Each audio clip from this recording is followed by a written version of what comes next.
Merci d'être avec nous. Merci de nous faire confiance. Entre les lignes, c'est parti pour ce jour. Quelques questions d'actualité à l'ordre du jour. D'abord, la problématique liée à la gestion, à la communication du parti présidentiel. Un communiqué du président intérimaire et secrétaire du parti, M. Augustin Kabouya, continue de faire couler encre et salive. D'autres saluent, d'autres encore dénoncent la restriction de la liberté d'expression au sein du parti. Autre chose, c'est cette affaire de motion de défiance qui a été rejetée par l'Assemblée nationale pour irrégularité. On a relevé des signatures qui étaient fausses, des députés qui n'avaient pas signé, selon les députés nationaux Gary Sakata, qui a levé donc la motion incidentielle par rapport à cette question. Tout droit Tina 3, ça veut dire quoi exactement? On a suivi cela, M. Boudimbo, qui est ministre de Sport, en faire la promotion un peu partout. Mais qu'est-ce que cela veut exactement dire? Tout droit Tina 3. En face de nous, M. Edouard Kabouya, qui est au cadre de l'UDPS, Fédération d'Angola. M. Edouard Kabouya, bonjour. Bonjour, très cher Dan. Comment ça va? Non, Dieu fait grâce. Donc j'ai saisi l'occasion pour saluer les téléspectateurs. Et puis, surtout, leur demander une attention soutenue parce que la motion est abondante. Et nous devons vraiment analyser la vie politique de notre pays et tout ce qui va avec, afin de les mettre au parfum pour que tous nous puissions acheminer à la vision du chef de l'État, Félix-Antoine Tshisekedi Tshilombo. Est-ce que vous avez le mandat d'engager le parti? Bon, en tant que responsable d'une base du parti, parce que à l'IDPS, nous avons les deux organes fonctionnels, nous avons les organes nationaux, selon les statuts en vigueur, et puis nous avons les organes de base. Alors, les organes de base est composé avec des fédérations, des sections, des sous-sections et des cellules. Alors, moi qui est devant vous, je suis le représentant du parti, accrédité bel et bien, près la République d'Angola, et président fédéral de cette grande fédération, en tout cas en Angola. Mais normalement, comme les choses s'organisent, parce que tous ne peuvent pas se prévaloir la qualité de passer dans les médias, engager les partis dans les propos, ou parler du nom de la haute autorité politique de référence de notre parti. Mais est-ce que vous avez le mandat? Parce que le président intérimaire a dit qu'il faut un mandat. Oui, mais engager le parti. Est-ce que vous avez le mandat? Bon, en tout cas, de mes propos m'engagent. C'est comme quand tu m'as invité, je n'ai pas fait recours à mon responsable direct du parti, qui est le secrétaire général de mon parti, faisant office du président ad intérim de mon parti. Alors, je ne dois pas tenir informé. Ça veut dire tout simplement que ce que moi je dois parler ici, s'engage que moi, l'auteur. Vous n'engagez pas le parti. Et je n'engage pas les partis dans mes propos, ni la haute autorité de référence du parti. Vous n'engagez même pas l'Union sacrée? Non, non, je n'engage même pas l'Union sacrée. Bon, je suis dans l'exercice démocratique, comme la liberté d'expression a été donnée à tout militant de la démocratie. Et voilà, donc je dois me soumettre à la ligne directive tracée par ma hiérarchie. Surtout que je ne suis pas un électron libre. Je suis vraiment sous ordre de ceux qui sont au-dessus de moi, qui m'orientent, qui me guident, et je dois me soumettre. Jusqu'ici, lorsque je réponds à ton invitation, je suis ton client. Je suis ton client, je ne viens pas à la casquette ici de l'UDPS. Mais bon, nous allons vraiment balader l'actualité en tant que citoyen du pays, engagé pour la cause noble de son pays. Et voilà, donc... Vous êtes d'accord avec la décision prise par le président intérimaire? Tout à fait d'accord avec lui, et je m'aligne cher Dan. Et d'aucuns pensent que c'est une restriction de liberté d'expression Bon, au sein du parti. Ce sont les électrons libres. Hein, ce sont les électrons libres. Et puis, je ne vois pas, moi, réellement, qu'ils ont la qualité d'être membres de l'UDPS. Voyez-vous? Pourquoi? Parce que si je prends notre statut en vigueur, dans son article 3, de règlement intérieur, oui, effectivement, il y a les droits et les devoirs de chaque membre. Donc, dans les droits, alors il y a le point 3 qui a stipulé sur la liberté d'expression. Mais ça ne se limite pas par là. Il faut attester réellement si tu es un vrai membre de l'UDPS. Pour preuve. Comment savoir celui-ci est vrai et l'autre n'est pas vrai? Attendez, très cher Dan, parce que tous vos clients qui vous viennent ici dans les médias, exhibant la casquette d'être de l'UDPS, demandez-le s'ils peuvent brandir la carte des membres. Je crois que votre caméraman est en train de prendre l'image. Vous l'avez fait seul ou bien c'est le parti qui a fait? Non, nous détenons des cartes des membres. Parce que d'autres communicateurs, d'autres cartes disent qu'il n'y a pas de carte jusque-là. Non, mais écoutez, c'était l'échéance. C'était l'échéance qui devra continuer à faire son chemin. Mais bon, il s'est fait que parce que l'entreprise qui a été contactée pour nous y mettre toutes les cartes que nous avons ici, bon, il y avait l'échéance qui était prévue. Je crois que c'était en 2016. Donc voilà, en 2016, voilà. En 2016 que nous avons eu ces identités du parti. 2016. Bon, voilà. Avant la mort du vieux. Vous dites? Avant la mort du vieux. Oui. Et avant la mort du vieux. Et puis, il a été renouvelé aussi jusqu'en 2022. Okay. Donc, c'est comme ma carte que vous voyez ici. Si la caméra peut vraiment prendre les images, il va voir que sa date d'expiration était prévue en 2022. Or, en 2022, la société qui a été contractée pour nous y mettre, nous délivrer ces identités du parti, était arrivée à terme de son échéance. Il fallait maintenant renouveler en contractant une autre société qui devra venir maintenant avec tous ces appareils pour débuter l'opération. Et je crois que cette entreprise-là ou cette société-là avait de connivence avec les autorités du parti, notamment l'actuel secrétaire général, président qui fait l'office du président du parti. Alors, il fallait continuer d'aller pour parler. Comme vous le savez, dans tout contrat, ce n'est pas que lorsque aujourd'hui vous signez avec la personne ou les tierces personnes, que directement qu'ils vont entrer en vigueur. Il y a le temps dont un protocole d'accord.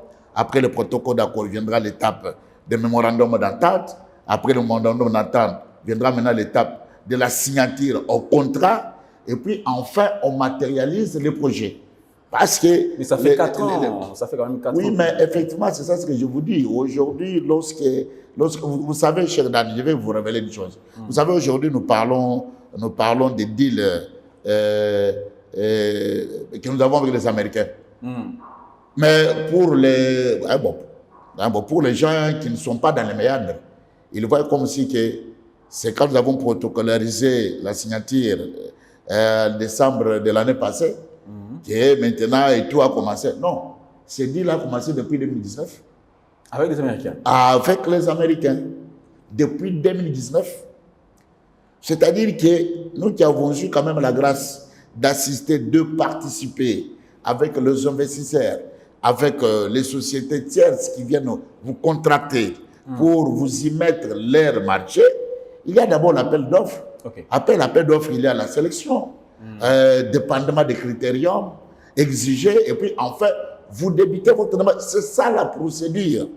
Alors, il ne faut pas demander à notre secrétaire général du parti pour qu'il puisse inventer la roue. Ce sont les démarches qui sont appropriées, propres, à avoir une identité. Mais nous sommes avec vous. Vous avez vu uniquement pour la carte d'identité congolaise.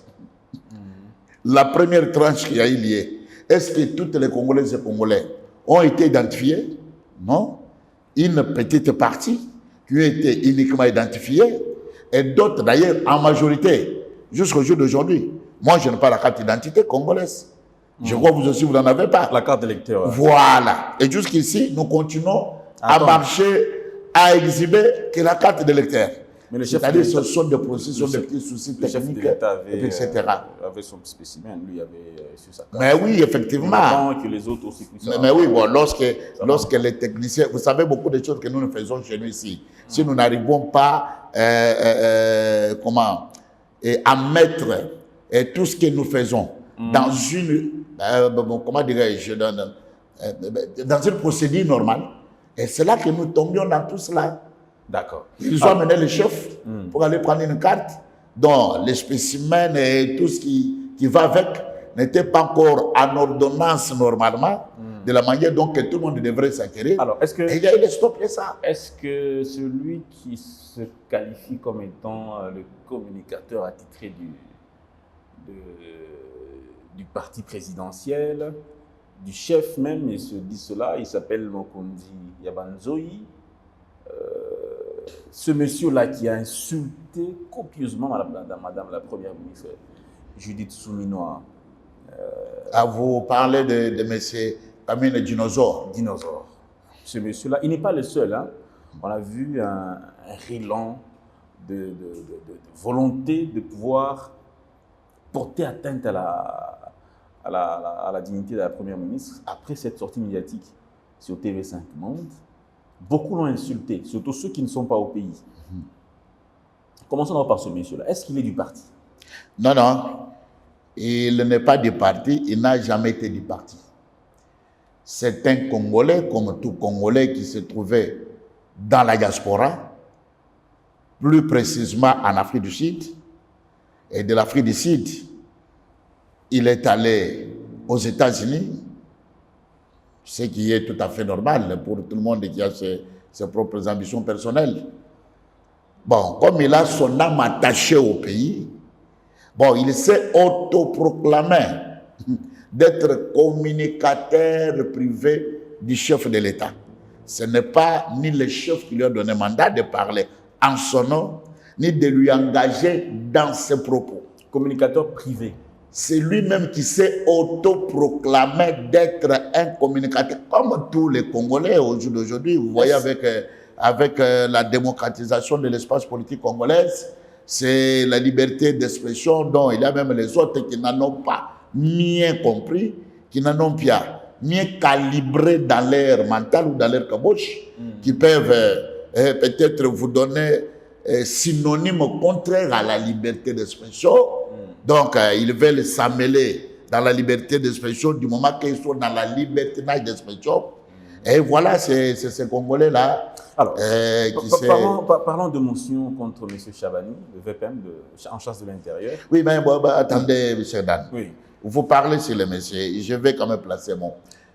Vous savez, au jour d'aujourd'hui, les Congolais sont plus que déterminés pour voir leur pays aller de l'avant. Surtout lorsqu'ils voient les efforts inlançables que le président de la République ne dort pas sur son oreiller, voulant toujours donner son meilleur de soi pour que ces peuples retrouvent leur dignité, leur bien-être, leur savoir-vivre, tout ce qu'ils ont perdu plus de, je peux dire, 65 ans d'âge de cette République. Alors, il faut comprendre que nous sommes pris dans ces années-là. Nous pouvons, en tout cas, toute personne, moi et vous, nous sommes sortis dans les entrailles d'une mère. Oui, bien sûr. Et on ne peut jamais, moi et vous, tolérer, accepter qu'un individu, toute personne sortie des entrailles d'une femme, quel qu'en soit le problème ou la situation, arriver à l'ingérer, l'insulter, avec tout ce que nous avons vu avec vous, ça, nous condamnons avec, en tout cas, véhémence par rapport à cela. Mais il faut aussi maintenant regarder, est-ce qu'il y avait quelle utilité, quel empressement, qu'est-ce qui allait avec l'entourage de notre Premier ministre pour l'amener à tout ça. Parce que le problème, c'est quoi aussi? Vous allez voir que ce qui s'est passé là, très cher dame, c'est l'image du pays qui est ternie. Ce n'était pas une bonne communication. Ce n'était pas une bonne communication et l'État n'était même pas approprié. Et puis, je ne voyais pas, moi, l'utilité. D'abord, laissez-moi rappeler, même les téléspectateurs qui nous suivent. Vous savez, il y a un compte à rendre d'un certain conseil des ministres. Je crois que c'était par la ratée d'une sortie médiatique du ministre Mwindo Nzangi, qui était passé sur le Bossolo, qui avait fait une communication en complicité avec les rebelles rwandais qui nous font la guerre chez nous. Monsieur Mwindo Nzangi. Mais effectivement, j'en avais suivi moi-même, personnellement. Il est de connivence avec l'AMC? Non, mais dans sa communication, dans ses propos, lors de la chute de Vira, oui, il vous a dit, devant quiconque qui devrait l'entendre, ce jour-là, quand il a passé sur Bossolo, pour dire qu'écoutez, si ce n'était pas un simple tweet du secrétaire d'État américain Marco Rubio, mais en face de nous, il n'y avait rien. Les rebelles devront atteindre Kalemi. Kalemi, Katanga, tous ces consorts. Mais toi, tu es ministre, membre du gouvernement. Au conseil des ministres, vous avez des matières dont vous êtes en train de débattre pour trouver solution aux problèmes des Congolais. Mais quel est le luxe qu'il s'est taillé, lui, pour passer aux médias, faire l'apologie de l'avancée de la rébellion rwandaise chez nous au Congo? Est-ce que lui, il était au front, il était sur place, il a vu tout ce qui s'est passé pour qu'il puisse donner une telle communication? Vous allez voir qu'après sa sortie médiatique ratée là, le ministre Mouyaya, moi je suis pénétré chez Dan, je suis pénétré. Les Congolais, vraiment, en tout cas, nous avons encore les problèmes de classe. Nous avons encore les problèmes d'hommes au niveau du Congo. Comme Bati disait. Et je vous dis, nous avons encore les problèmes d'hommes, effectivement, je lui donne la raison. Les Congos souffrent encore les problèmes d'hommes. Les Congos souffrent encore le problème d'avoir les vrais patriotes. Les Congolais souffrent encore le problème d'avoir les gens qui ont l'âme attachée à la mère patrie. Mais je ne comprenais pas, moi, très cher Dan. Vous êtes un journaliste, un membre du gouvernement, c'est-à-dire que tous les membres du gouvernement veulent communiquer. Tous les membres du gouvernement. Tous, lorsqu'il est devant votre caméra, il a besoin de communiquer. Mais dans leur entourage, le corps gouvernemental a un individu appelé ministre de la communication, d'information et des médias, porte-parole du gouvernement. C'est-à-dire que tout ce que vous débattez, les grandes décisions, les actualités du pays, tout ce qui va avec, il y a un seul monsieur, une seule personne habilitée à communiquer avec la population tout ce qui va avec votre politique de la nation. Mais ça n'empêche pas aux autres de parler aussi. Vous dites? Ça n'empêche pas aux autres ministres. Non, mais est-ce que lorsqu'ils parlent là, regardez, ils vont diamétralement opposer avec la communication du gouvernement? Madame Soumina. Je vous dis diamétralement opposé avec la communication du gouvernement. Et les chefs du gouvernement. Mais je vous dis, lorsque Patrick Mouyaya nous a communiqué avec vous et pour les migrants, il a été explicite. Il a bien parlé. Je vous dis, tout le monde a compris. Voilà pourquoi vous allez voir et vous allez remarquer, même lorsque les migrants sont arrivés, même leur séjour, leur court séjour chez nous, ça n'a pas fait tellement beaucoup de bruit, même de tollé. Pourquoi? Parce que Mouyaya a communiqué l'utilité, l'importance, leur séjour, l'objectif, et le peuple a bien suivi et capté. Mais quelle est encore l'utilité pour que la première ministre passe, pas devant n'importe quelle chaîne communicationnelle du monde, de Tréchédan, TV5 Monde. TV5 Monde, où vous êtes suivi monde entier. les dirigeants du monde vous suivent et surtout, vous portez la marque d'une république comme la République démocratique du Congo. Chef du gouvernement. Chef du gouvernement. Mais très cher Dan, c'est-à-dire que ces gens se comportent comme si nous sommes dans une sorte d'une jungle, comme si nous... Et pourtant, ils ont un chef, il y a le chef de l'exécutif qui s'appelle président de la République, lui qui est le garant de la nation. Si vous avez des matières, mais recourez auprès de celui qui est chargé de la communication, qu'il vous donne des matières. Si vous voulez parler, mais recourez auprès de votre chef numéro 1, qui est le président de la République. Mais lorsque vous communiquez et votre communication ne cadre pas, n'est pas même dans le contexte de ce qui se passe au pays. Vous voyez comment, j'ai vu même aussi un client qui vient pour parler au nom du pays, et la jeunesse a été totalement brouillée. Vous avez vu comment les gens sont passés, tentant de justifier le propos de la première ministre. Ça n'a pas tenu. J'ai suivi l'autre qui vous a dit que les migrants là, ce sont les investisseurs. J'ai suivi l'autre qui vous a dit que non, en tout cas, l'Amérique latine a 3 pays. Tout ça, mes compatriotes là se sont battus bec et ongle pour justifier, pour en tout cas amoindrir la colère. Et c'est que les Congolais n'étaient pas totalement contents avec ce qui s'est passé là. Est-ce que Madame est-ce qu'il faudrait la remplacer? Est-ce qu'on a besoin d'un autre chef de gouvernement? Non, mais bon, à la primature, il faut quelqu'un d'autre? Moi, je vous dis, en tout cas, si ça dépendait de moi, c'est un gouvernement chamboulé. En commençant par la première ministre. Soumis à 3 ou bien... Non, il n'y a pas que... Si ça dépendait de moi, ça m'engage que moi. Okay. Si ça dépendait de moi, je suis président de cette République. Oui. En commençant par la première ministre, jusqu'à la dernière personne, je peux peut-être ressortir 2, 3 ministres qui ont peut-être excellé, et les autres là, je les fous dehors.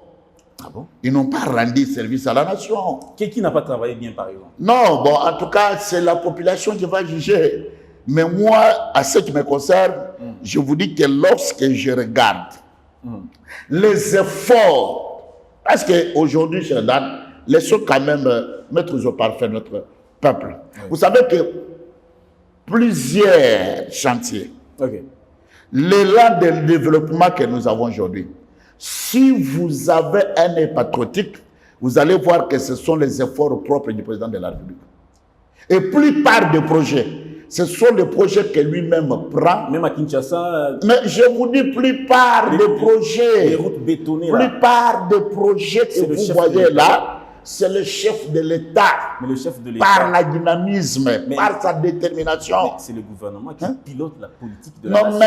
C'est pas le chef de l'État. Mais effectivement, le chef est en train d'exercer sa vision. Le chef est en train d'exercer sa vision. Mais si la politique que le gouvernement doit matérialiser pour le bien-être de la population et que nous voyons dans d'autres secteurs, je peux soulever un secteur qui est important pour notre peuple. Vous savez que le président de la République avait pris courageusement un projet de développement de notre pays, appelé du nom de développement à la base, PDL 145 territoires. Apparemment, ça n'existe plus, hein? Ah, voyez-vous? Or, qui devrait aider le président pour matérialiser ce projet? Pour que le développement soit consenti à la base.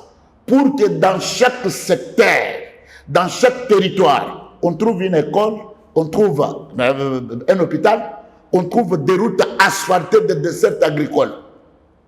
Et vous allez suivre par là. Il y a eu les détournements.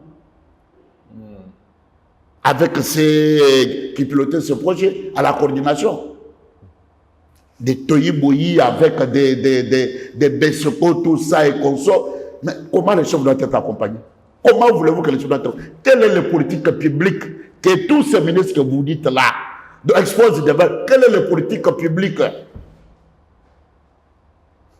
Donc, est-ce que tout ça là, vous voyez, vous, très cher Dan, avec les patriotiques, que le président est accompagné? Le président n'est pas du tout... Ce sont les galélistes, ce sont les ventriotes. Je ne vois pas, moi, les patriotes qui accompagnent les chefs de l'État. Donc le chef est seul. Moi, je peux vous dire que le chef est seul. Parce qu'au jour d'aujourd'hui, si le chef était accompagné, vous savez, cher Dan, la situation de l'insécurité à l'est du pays devrait être mise déjà au froid. Fini. Fini. Si le chef était accompagné, on ne pouvait plus, nous, la RDC, le pays continent, être dépendant de l'extérieur pour le vivre. L'importation qui est restée gangrène comme à la belle des Congolais. Et pourtant, Dieu nous a bénis avec des terres arables. La revanche du sol. La revanche du sol sur le sous-sol. Cher Dan, est-ce que nous sommes en train de voir ça? Il y a tant d'autres. Plusieurs, je crois que nous allons rebondir avec l'insécurité à Kinshasa. C'est le chef lui-même qui choisit ses collaborateurs. Non, mais lorsque le chef te fait confiance, il ne te fait pas confiance pour ta beauté, ni même pas pour tes études. Aujourd'hui, au Congo, c'est ça, c'est que, je crois que nous allons en parler lorsque nous allons arriver sur le problème du changement de la Constitution. Vous voyez, c'est là que moi, très cher Dan, je demande à la jeunesse congolaise, faire des lances de la République démocratique du Congo, de nous battre pour chambouler cette Constitution. Pourquoi? Vous savez pourquoi? Parce que si nous allons garder cette Constitution, nous importer, Made in Kigali, qui a été dans les officines belgo-françaises, etc. là, mais tout ce que les parents sont en train de fournir comme effort, dépensant leurs maigres moyens qu'ils ont, pour scolariser les enfants dans des universités, payer tout ce qu'ils doivent payer là. Si avec ces chiffons, que moi j'ai qualifié de chiffons, aucun Congolais, aucun universitaire aura l'emploi dans notre pays. Vous savez pourquoi? La Constitution. Mais oui, effectivement. Empêche concrètement. Regardez comment ils ont verrouillé. Comment? Le président, traditionnellement et aussi historiquement parlant, aucun parti dans notre pays ici, depuis la publication du multipartisme, aucun parti n'aura la majorité propre à lui au Parlement. C'est dans les retraites que je te dis. Tenez, depuis le multipartisme qui était notre combat de l'UDPS, le 24 avril 1990, je vous dis, il est difficile, impossible, pour qu'un seul parti puisse absorber la majorité populaire dans ce pays. C'est-à-dire, s'il faut compter par le nombre, 250 plus un député. Ça sera difficile. Maintenant, regardez, tout président qui doit prendre notre destin dans ce pays, il est obligé, condamné à ce qu'il puisse avoir un premier ministre ou une première ministre dans la majorité parlementaire, pas dans la majorité d'un parti politique. Or, lorsque vous entrez dans la majorité parlementaire, vous trouvez maintenant c'est les sous-ensembles des partis politiques qui ont élu leurs représentants au Parlement ou à l'Assemblée nationale. Ça bloque le président. Ça bloque le président. Ça bloque la jeunesse congolaise. Ça bloque les étudiants. Ça bloque les parents qui dépensent leur argent. Pourquoi? Parce que maintenant, quand le Premier ministre sera issu d'un consensus des groupes de partis politiques, maintenant, qu'est-ce qui viendra sur Sheldon? Viendra maintenant les quotas des partis politiques. C'est là que vous aurez les éternels ministres dans ce pays. Je vois comme les gens qui parlent de la dynastie Bahati, la dynastie Jean-Lucien Mboussa. Mais je vous dis, ce n'est même pas le problème. C'est le problème de ce chiffon. La Constitution. C'est le problème de la Constitution. Ah bon? Parce que vouloir ou pas, du fait que Bahati aura plusieurs députés, du fait que Jean-Lucien aura plusieurs députés, qu'est-ce qui lui empêche de n'avoir les ministères, de n'avoir le portefeuille, de n'avoir les agents sur tous ces consorts? Maintenant, un étudiant là, à qui les parents dépensent l'argent, il dépense toute son intelligence pour ce pays, qui n'est pas membre d'un parti politique, qui n'a pas même besoin de s'adhérer dans un parti politique, mais il est doué de toute intelligence, il est doué de toutes les facultés mentales de donner sa contribution, sa pierre à l'édifice, parce qu'il est dans son pays. ce monsieur-là, il attendra longtemps pour ne jamais donner sa contribution au développement de ce parce qu'il n'est pas membre d'un parti politique. Et d'ailleurs, ce n'est pas même tous qui sont membres d'un parti politique qui ont la fierté d'avoir l'emploi quelque part. Aujourd'hui, la dynastie contrôle tout. Ça devient, d'ailleurs, c'est effectivement en sciences politiques. Lorsque nous étudions, il y a les partis effectivement fondés sur l'idéal. Il y a des partis appelés les partis mallettes. Il y a des partis satellites. Le ministre. Et je vous dis que... Est-ce que Chabani, le ministre Chabani, est-ce qu'il est à sa place? Est-ce qu'il fait bien son travail? Moi, je vous dis... Comme on le reproche au Parlement. Cher Dan, permettez-moi de vous dire, moi je suis un tshisekidiste. Oui. Convaincu et convaincant. Oui. Or, le tshisekidisme, c'est toute une doctrine qui est basée contre les antivaleurs. C'est une doctrine qui est basée sur des valeurs morales, des valeurs intellectuelles. En tout cas, c'est une doctrine qui a pour fondement de servir la nation, rien que la nation. Or, la philosophie politique de Félix Tshisekedi Tshilombo il nous disait quoi? Il nous disait être un ministre, être un mandataire, avoir une responsabilité au pays ou dans le pays. Ça ne fait pas de toi d'un célèbre ou c'est un titre honorifique. On enlève les ou c'était du végétarisme. Il y a des braquages. Par contre, tu es serviteur condamné à servir le peuple. Donc, un ministre pour nous, c'est un serviteur du peuple. Est-ce qu'il est à sa place? Est-ce qu'il fait bien son travail? Moi, je ne crois pas. Et je m'insurge même en faux. Vous pensez qu'il faut le remplacer? Mais, dis, tout le monde est remplaçable. Lorsqu'il le met à l'œil nu et que tout le monde constate effectivement qu'il est incompétent. Mais qu'est-ce qu'il faut remplacer? On remplace un incompétent par la compétence. C'est pourquoi on a toujours dit la compétence et l'attribution. Vous savez, les gens se confondent très cher Dan. Être compétent, ce n'est pas avoir beaucoup de diplômes, même pas de titres académiques. Être compétent, c'est avoir la volonté de bien faire, la volonté de servir, comme Félix Antoine Tshisekedi Tshilombo. C'est ça être compétent. Ici au Congo, nous avons tant de diplômes, tant d'universités. Ils se croient d'être dotés de... Mais pourtant, dans les services de l'État, les compétences notoires qui se vivent et qui se constatent. Est-ce que les ministres issus de votre parti, l'UDPS, est-ce qu'ils sont en train de travailler pour le peuple d'abord? Est-ce que le peuple d'abord, c'est le slogan qui anime leur gestion des portefeuilles qu'ils occupent? Est-ce que les ministres de l'UDPS, en d'autres termes, se démarquent? Parce que vous êtes battu longtemps dans l'opposition, plus de 30 ans dans l'opposition. Est-ce que vos ministres, vos mandataires, les gouverneurs UDPS, est-ce que vous êtes en train de créer la différence? En tout cas, quelques-uns qui se distinguent. La majorité? Quelques-uns, non pas la majorité, quelques-uns. Pourquoi? Parce qu'ils n'ont pas bien suivi l'enseignement du maître. Ah bon? Ils n'ont pas été à l'école de tshisekidisme. Beaucoup?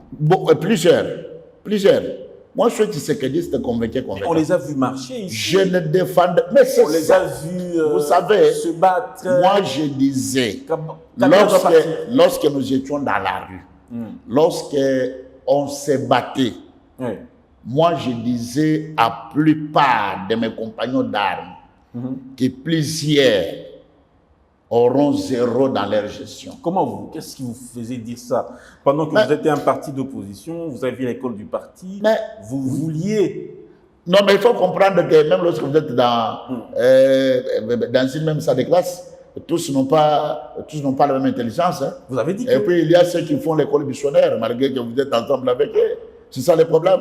Il y a quelques-uns qui se distinguent, à qui j'applaudis, qui matérialisent d'ailleurs la vision de Félix Tshisekedi Tshilombo des restes mémoire. Moi, je ne parlerai même pas de Félix, parce qu'aujourd'hui, ce que Félix est en train de faire, il est en train de matérialiser la vision de Félix Tshisekedi Tshilombo des restes mémoire. Ce que nous avons appelé avec vous, dans cette vision-là ou dans ce projet-là, le peuple d'abord. Mais est-ce que tous ces gens-là comprennent effectivement ce qu'ils doivent faire? Pourquoi? Parce que la politique est basée dans un réalisme. Donc la science politique nous apprend cela. Aujourd'hui, lorsque vous demandez les bilans des autres ministres de l'IDPS, ils ont échoué lamentablement parce que dans notre école de tshisekédisme, ils ont eu zéro. Ils n'ont pas pu avoir le temps d'être attentifs à tout ce qu'on était en train de nous dire. Pourquoi? Je vous donne les cas. Je prends le ministre de la Défense nationale, Guy Mwadjanvita Kabou. Vous savez qu'il a été sous-estimé à la prise de ses fonctions. Tout le monde l'a qualifié d'être un infirmier, d'être un docteur. Comment on peut prendre un infirmier pour le placer à la tête d'une défense nationale? Et puis, c'était pendant quel moment? Un moment compliqué de notre histoire. Un moment de l'agression. Mais aujourd'hui, cher Dan, lorsque vous regardez la position que notre armée est en train de monter en puissance, ils contiennent les rebelles et tout ce qu'ils sont en train d'amener sur le terrain. Cher Dan, je vous dis qu'aujourd'hui, vous ne me direz pas le contraire. Je le vois, il est tout le temps dehors, cherchant de mettre cette armée à une position concurrentielle avec d'autres armées du monde. En tout cas. Il est en train de se battre de gauche à droite. Voyez-vous? Et au jour d'aujourd'hui, là, lorsque nous suivons avec vous les communiqués des terroristes rwandais avec l'explétif AFCM 23, vous-même, vous attendez effectivement que vous compreniez qu'ils sont en difficulté. Il y a une force qui est venue spéciale qu'on appelle les UBO. Il y a le matériel doté. Aujourd'hui, vous voyez que tout drone que l'armée rwandaise peut faire sonner sur notre espace aérien est maîtrisé par notre armée. Alors aujourd'hui, est-ce que... Mais moi, je vois que ça sont les élèves du maître. Et les autres là, c'est vraiment... C'est de la honte de notre lutte. Je l'ai dit sans embâche. Alors, en dehors du président, pour finir, dernière question, pour finir, le président, en dehors de lui, je veux dire, est-ce que lui, il devra rester au pouvoir après 2028 ou il faut nécessairement un dauphin? Bon, d'abord, laissez-moi rebondir aussi, avant de répondre à votre question, sur ce que nous avons vu et constaté avec vous hier au Parlement. Je me suis posé tant de questions et questionnantes aussi. Est-ce que le président de l'Assemblée nationale, et même Boji Sangara, se fait-il passer pour incompétent pour sauver un individu? Et moi, je suis sidéré, estomaqué même, les théâtres qui se sont passés hier à l'Assemblée nationale. C'est une grande vergogne pour mon pays. Une honte capitale. Regardez ce qui s'est passé. Le président de l'Assemblée nationale, il laisse un député national qui passe du haut de pêchoir démontrer que les services de l'Assemblée nationale ont failli à la réception même de la pétition et à la vérification minutieuse des noms des signateurs. Et plus grave encore, les services de l'Assemblée nationale, avant d'aligner que ce soit une question orale avec débat. Moi qui vous parle, comme vous le savez, j'étais candidat député. Je m'y étais soumis à le mot d'ordre du parti, que nous avons voulu encercler d'autres partis de l'opposition qui étaient en concurrence avec nous, pour vraiment laisser la tâche à nos mosaïques aussi de rebondir. Cher Dan, vous alignez une question, une motion de défiance pour un membre du gouvernement Mais sans au préalable que vos services aient pris soin de vérifier la régularité de cette motion-là et des noms des signataires. Maintenant, vous laissez le député là qui est passé pour lui démontrer son incompétence. Que non, je dois m'y mettre dans une motion incidente. Du moment que la motion de défiance a été alignée à l'ordre de 10 jours. La motion décidente, alors, tombe comme le cheveu dans une soupe. Bon, directement, écoutez, il y a ça, il y a ça, il y a ça. Et le président de l'Assemblée nationale laisse cette étape-là, et puis enfin, il dit, ok, bon, qui sont pour? Et puis enfin, bon, écoutez, il fallait à la prochaine pour... Je crois que hier, je n'ai pas pu, moi, fermer les précédents, surtout que je suis patriote. C'est type, regardez maintenant, les étrangers qui nous regardent, l'extérieur qui nous regarde, les droits comparés sur l'exercice parlementaire. Ça n'aide pas du tout. Est-ce que ça, vraiment, ça donnait l'honneur de ces honorables-là? C'est là comment on les appelle les déshonorables. Ils ont déshonoré même leur chef, leur circonscription électorale, et des choses qu'ils ne peuvent pas. Or, la moindre des choses à faire, c'était quoi, très cher Dan? Si j'étais à la place de Mbonji Sangara, comme déjà la motion de défiance a été alignée, il devrait laisser le débat se dérouler. Comme il y avait les urnes là, laissez que les urnes parlent, c'est ça la démocratie dans une chambre haute. Chambre basse. Et basse plutôt. Là, c'est la d'accord. C'est qui est la représentation du peuple. Oui, donc, vous voyez que les gens, on doit terminer. Ils sont dans les accointances, les gens sont dans les combines, compromissions. Ils ne veulent pas laisser que les institutions du pays, la démocratie, prennent vraiment place. Alors, on retient quoi de votre passage, jusqu'on est à la fin, carrément quelques minutes, 1-2 minutes. Qu'est-ce qu'on doit retenir de votre passage?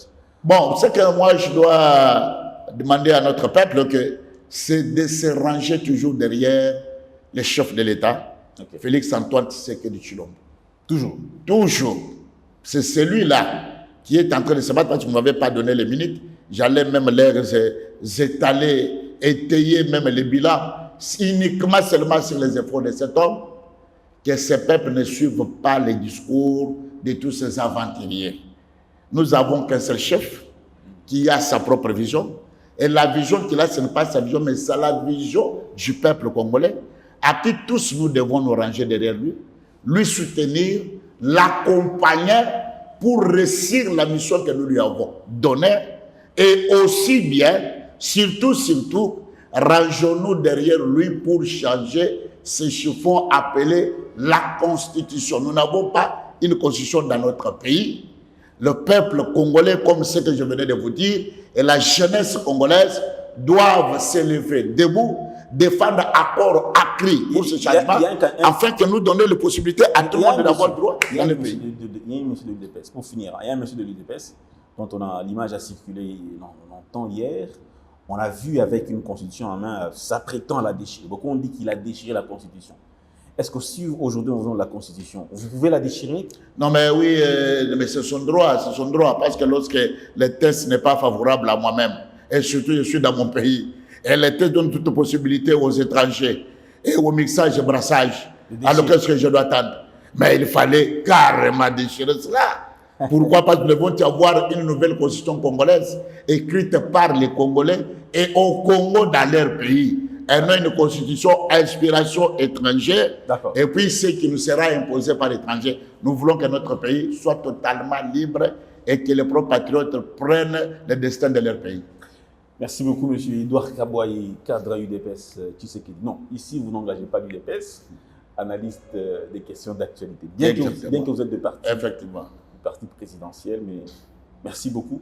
Vous connaissez déjà notre adresse.